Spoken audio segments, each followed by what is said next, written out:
Welcome to एके पाठशाला पिला माने आज ये भिडियो आम आलोचना करवा तुम दशम श्रेणी संस्कृत बहिर जो अनुच्छेद रही हीराकुद बंध यार संपूर्ण प्रश्न उत्तर आलोचना करवा तो जहाद्वारा तुम पाठपढ़ा सहित जदि तुम्हें ये भिडियो देखुच कौन निहाती तुम्हें आउरी भल पाठ पढ़ी पार और परीक्षा भल नंबर बा उत्तर भल मार्क हाणी पार तो आम हीराकुद बंध जो अनुच्छेद रही संस्कृत अनुच्छेद तार संपूर्ण प्रश्न उत्तर आलोचना करवा तुम आउ सब विषय प्रश्न उत्तर अपलोड होती भल भाव आलोचना होगी जोटा कि तुम्हें जदि से सब भिडियो देख तुम पाठपढ़ा सहित जदि समय बाहर कर तुम देखुच निहाती तुम पाठपढ़ा आहरी आगू जापर तो चलो पे आलोचना करवा हीराकुद बंध जो अनुच्छेद रही तार कौन सब प्रश्न रही तार सठिक उत्तर आम आलोचना करवा तो ये आसीगला तुमर अभ्यास प्रश्न जोटी कि एक नंबर कही संक्षिप्तम उत्तर लिखत अर्थात संक्षिप्त आमको उत्तर लिखा हम ये चारोटी प्रश्न देती क ख ग घ ये चारोटी प्रश्न उत्तर आम प्रथम आलोचना करवा तापर आम 2 नंबर को जीवा तो चलो एक नंबर कौन सब प्रश्न अच्छे पे आलोचना करवा प्रथम एक नंबर क प्रश्न पे तुम अच्छी महानदी केन रूपेण प्रवहंती लियते अर्थात ये पचरा कहुई महानदी किपरि भाव में प्रवाहित होई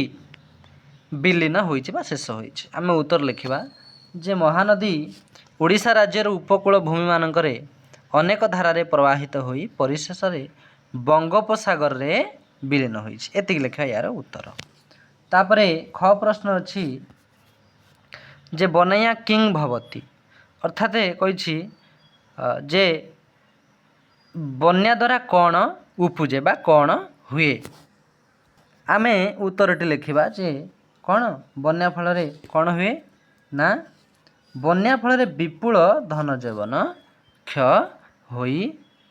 थाए तापरे एठी हमर आसला ग प्रश्न हीराकुद जल भंडार किंग करोति अर्थात एठी पचरा जाइछि ग प्रश्नटी जे हीराकुद जल भंडार कौन करे ग प्रश्न हीराकुद जल भंडार किंग करोति आमे उत्तर लिखिबा उत्तर कौन लिखिबा ना हीराकुद जल भंडार विद्युत शक्तिर उत्पादन कृषि और शिल्पर विकास निमंते राज्य में गुरुत्वपूर्ण भूमिका निर्वाह करे तापरे घ प्रश्न अच्छी कदा कुत्र नौका विहार उपभोग्य भवती अर्थात इठी पचरा जाइछि घ प्रश्न जे केबे एवं केउठी नौका विहार उपभोग होता है तो आम उत्तर लिखा शीत ऋतु हीराकुद विशाल जल भंडार में नौका विहार उपभोग्य होता है तो पहले एक नंबर तुम जो 4 गोटी प्रश्न थिला तार उत्तर आलोचना कले 2 नंबर कही अति संक्षिप्तम उत्तर लिखत अर्थात अति संक्षिप्त उत्तर लिखत इतिमध्य क ख ग घ 5टी प्रश्न देइछि ये 5टी प्रश्न उत्तर आम आलोचना करवा 2 नंबर तुम पे पचार क प्रश्न ओडिशा प्रदेश का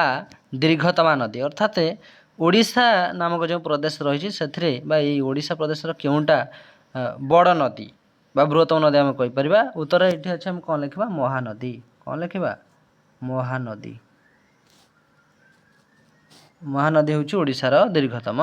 नदी अलरेडी पिले उत्तर ये अच्छी महानदी तापरे ख प्रश्न देछि जे अमरकंटक पर्वत कुत्रास्ति अर्थात अमरकंटक जो पर्वत क्यों राज्य रे बा क्योंठी अच्छी तो आम उत्तर कौन लिखा छत्तीसगढ़ राज्य ये अलरेडी उत्तर अच्छी कौटी अच्छी अमरकंटक ना छत्तीसगढ़ राज्य ग प्रश्न अच्छी महानदी कुत्र लियति अर्थात महानदी क्योंठी कौन विलीन होइछि उत्तर लिखा बंगोपसागर ये लिखा बंगोपसागर विलीन होइछि तापरे घ कही कह कही हाँ घ प्रश्न तुम ये अच्छी जे कह घ प्रश्न तुम पे ये क ख ग तो आम आलोचना कले तापरे घ प्रश्न कही कह विश्वेश्वर या महोदय तो विश्वेश्वर महोदय किए मतलब उत्तर लिखा जाए अंतरराष्ट्रीय ख्याति संपन्न श्रेष्ठ इंजीनियर अंतरराष्ट्रीय ख्याति संपन्न श्रेष्ठ इंजीनियर तापरे घ पर कही हीराकुद जलभंडार कदाहा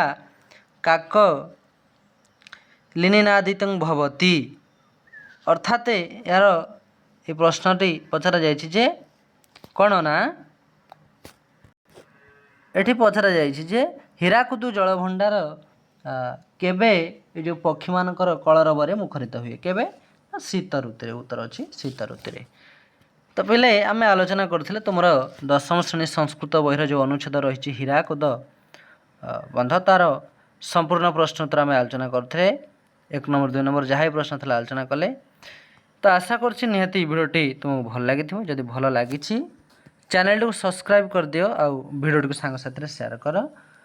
ଏସବୁ ପ୍ରଶ୍ନର ଉତ୍ତର ତୁମେ ଯଦି ଅଭ୍ୟାସ କର ନିହାତି ତୁମ ପରୀକ୍ଷା ବହୁତ ଭଲ ହେବ। ତେବେ ନିହାତି ଚ୍ୟାନେଲଟିକୁ ସବସ୍କ୍ରାଇବ୍ କର ଆଉ ସାଙ୍ଗସାଥିରେ ସେୟାର ମଧ୍ୟ କରିଦିଅ, ଲାଇକ୍ ମଧ୍ୟ ଗୋଟେ ଗୋଟେ ଦିଅ ନିହାତି ଭିଡ଼ିଓକୁ, ଆଉ ତୋ ସହିତ କ'ଣ କମେଣ୍ଟ ମଧ୍ୟ କର।